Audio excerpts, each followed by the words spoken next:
আমরা রোহিঙ্গা ক্যাম্পে এসেছি। কিছু রোহিঙ্গা বাচ্চাদের সাথেও কথা বলেছি।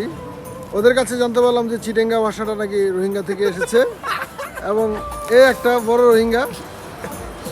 যা হোক, এখন থেকে যারা অন্য ডিস্ট্রিক্টের মানুষকে রোহিঙ্গা বলবে তাদেরকে এই পার্বত্য চট্টগ্রাম মানুষদেরকে রোহিঙ্গা বলা হবে।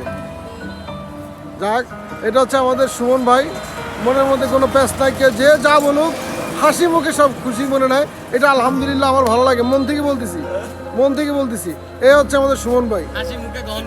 না, এটা সত্যি কথা, এটা আমি আগেও বলছি।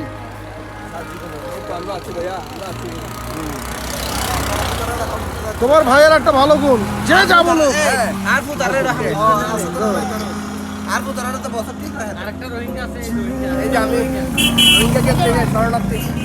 বাংলাদেশে আসছি। আপনি বাংলাদেশে কিভাবে আসছেন? আমি বাংলাদেশে সাঁতার কেটে আসছি।